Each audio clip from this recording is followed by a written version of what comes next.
물론 적극적인 교회, 그 교회도 여러 가지 교회 내 문제점은 있습니다. 교회가 문제점이 없지는 않죠. 여러 사람이 모인 데인데. 그런데 그 교회의 장점은 그거라는 거예요. 그 교회는요, 부흥 강사가 오잖아요. 부흥 강사가 오면 2박 3일간 부흥 집회를 하면 식사 대접을 교회에서 예약을 해놔야 될 거 아닙니까? 그런 거 없습니다. 알아서 교인들이 다 오늘 점심은 제가 하겠습니다. 저녁은 제가 하겠습니다. 전화가 와요. 첫날 첫 강의를 하는데, 첫 집회를 하는데 딱 끝나고 벌써 전화하잖아요. 이미 차 있습니다. 이미 식사 약속이 다 차 있어가지고 못 잡습니다. 그래요? 점심 저녁 안 돼요? 그럼 제가 새벽에 할게요. 그러면은 교회 부목사님들은 정말 죽을 맛이죠. 힘들거든요. 하루 종일 신방하고 또 부흥회 준비하고 막 해가지고 정말 피곤해 쉬고 싶은데 새벽 예배 끝나자마자, 특히 겨울에는 어떻게 해요? 6시 반부터 나가가지고 강사 숙소에 전 교육자가 쫙 밖에서 벌벌벌 떨면서 서 있어야 돼요. 추운 날. 그리고 아침 먹으러, 왜냐면 다 가야 되거든요. 또 불렀는데 교육자들 안 가면 서운해 하시니까 전체 교육자가 다 가야 돼요.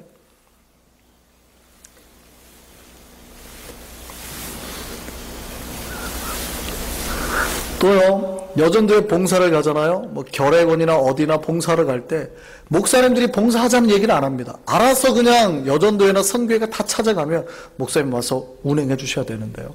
설교해 주셔야 되는데, 그래요? 좀 바쁜데. 그래도 해 주셔야 되는데, 따라가죠. 가야 되는 거예요. 신방을 합니다. 신방을 하면 목사님 여기 우리 구역이에요 하고 구역장이 막 신방을 하잖아요. 그럼 제가 담당하는 교구가 이렇게 언덕이었어요. 언덕, 산. 여기에 다 집들이 이렇게 있거든요. 어려운 지역이었는데. 그러면 구역 신방이 다 끝났어요. 근데 그 구역장이신 권사님이, 목사님 한 군데만 좀 더. 그래요, 가시죠 뭐. 안 바쁘세요? 괜찮아요, 가시죠. 가요. 가가지고 예배를 들었는데 한 군데만 더요. 그래요? 한 군데만 더요. 한 군데만 더요. 6, 7군데를 다 돌아다니는 거예요. 아니 도대체 이분들이 누구예요? 우리 구역 아닌데? 제가 앞으로 전도할 사람입니다. 목사님 미리 얼굴 찍어두시면 저 사람들 나올 줄 믿고.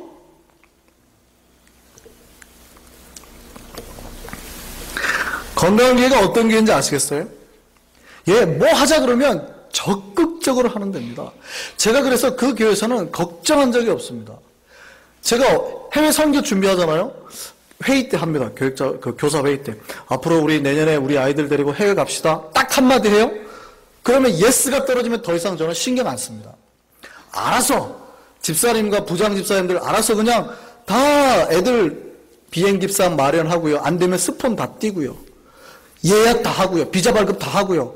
저한테 모든 프로는 다 잡고 딱 갖다 줍니다. 그럼 요거는 좀 빼시고 요런 거 해서 하시죠. 차량 이렇게 가세요? 알겠습니다. 하고 끝! 검사만 하면 딱 넘겨줘요. 그러면 당일날 모든 티켓 그냥 공항 가면 돼요. 이런 교회가 건강한 교회입니다. 저는 우리가 이런 교회 됐으면 좋겠습니다. 그래서 건강한 교회는요, 활력 있죠. 적극적이죠. 왜냐하면 내가 뭘 할 건가, 뭐 한다 그러면 뭐가 필요하세요? 항상 예민해 있는 교회입니다. 우리 교회가 이렇게 건강한 교회 됐으면 좋겠습니다. 두 번째요. 건강한 교회는요, 자기의 삶의 선택의 자리에서 항상 그 기준을 예수님으로 삼는 사람입니다. 세상이나 돈을 선택하지 않고 예수를 선택하는 사람이란 얘기입니다. 우리의 인생이라는 건요, 수많은 선택으로 이루어진 연속입니다. 매일매일의 선택이 계속 이어져서 된 것이 우리의 인생이에요. 여러분 아침에 일어날 때 고민하잖아요. 일어날까? 10분만 더 잘까? 늦었어, 일어나야지 하고 선택하시죠. 이빨부터 닦을까? 세수부터 할까? 밥 먹고 닦을까? 옷을 입고 밥을 먹을까? 밥을 먹고 옷을 입을까? 우리가 막 고민해서 결정하지는 않지만 순간순간 계속 여러분이 선택을 하는 겁니다. 운전하고 나오는데 어떤 사람이 싹 들어와요. 저 사람이 설까? 내가 먼저 갈까? 고민하는 거죠. 그럼 서면 가고, 아니면 내가 간 다음에 오면 또 이제 그렇게 하는 것이고. 그러니까 고민하는 거예요. 여러분이 오늘 무슨 옷을 입을까? 이런 삶은 모든 것이 선택의 순간입니다. 신앙도 마찬가지입니다.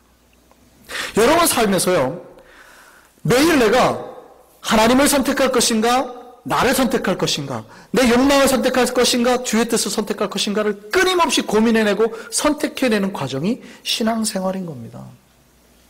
마가복음을 보면 마가복음 5장 1절에서 20절을 보면 예수께서 어디 거라사 지방을 가십니다. 여기가 어디냐면 그 데가볼리 지역인데요. 갈릴리 호수의 그러니까 남동쪽, 그 요단강 동편이에요. 서편 땅이 아니고 요단강 동편이에요. 여기가 데가볼리 지역이 축산업으로 아주 발달한 지역입니다. 로마 속주 중에서 10개 도시 안에 들어가려니까 데가폴리스가 10개 안에 들어갈 정도로 큰 도시예요. 목축업이 대단한데 특별히 양돈을 많이 했습니다. 근데 생각해 보세요. 유대인이 돼지 먹어요? 안 먹죠. 유대인은 돼지 안 먹습니다. 부정한 짐승이라고 그래가지고. 그 양돈을 한 이유는 뭐예요? 그 지역에 로마 군대가 주둔하고 있거든요. 그러니까 로마인들을 위한 그 경제적인 목축 사업이에요. 돈 벌기 위한 비즈니스라는 얘기입니다. 거기에 예수께서 가셨습니다. 그 사람들이 어떻게 일을 했냐면 도시에 살고 자기들은 도시에 살고 양돈을 해야 되니까 변두리 지역에 좀 내보내야 되잖아요. 근데 거기에 이제 일할 사람을 붙여가지고 돼지를 치게 합니다. 그때 예수께서 거기를 가셨는데 미친 사람을 만나는 거예요.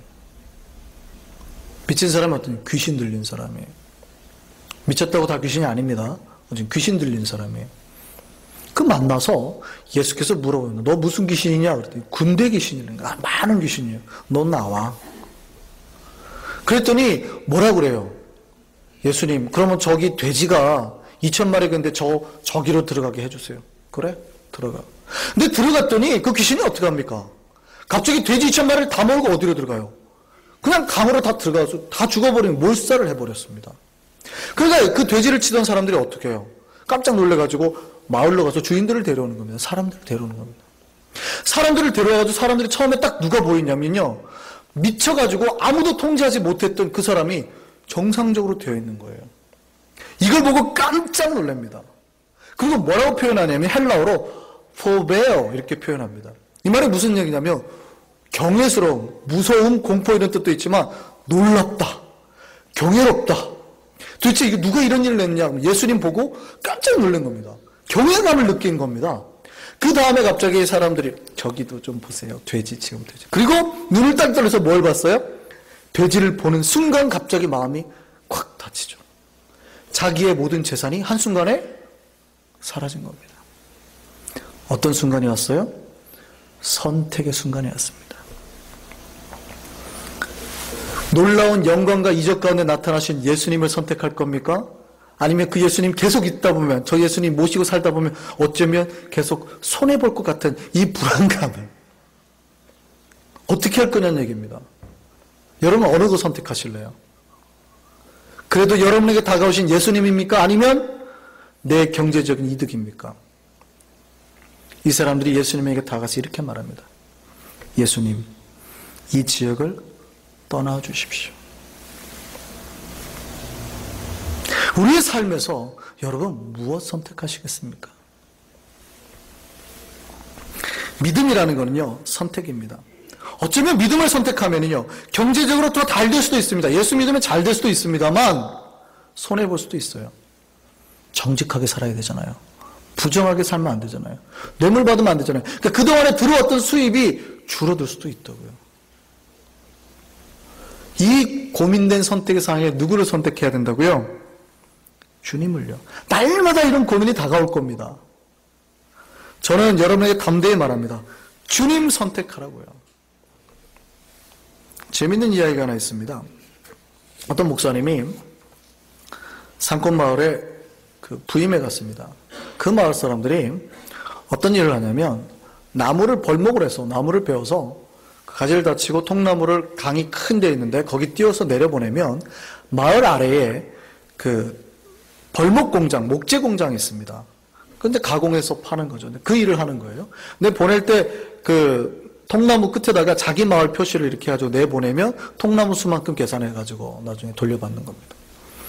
그런데 마을에 그 동네만 있는 게 아니라 위쪽 동네도 있어요. 그러니까 윗마을에도 똑같은 일을 하는 겁니다. 윗마을에도 똑같이 벌목에서 통나무를 강물에 띄워놓으면 밑에서 목재 공장에서 계산을 해주는 거예요. 근데 이제 구별을 해야 될 거 아니에요. 그러니까 마을마다 그 나무까지 통나무 끝에 표식을 해내는 겁니다. 자기 마을 표식을.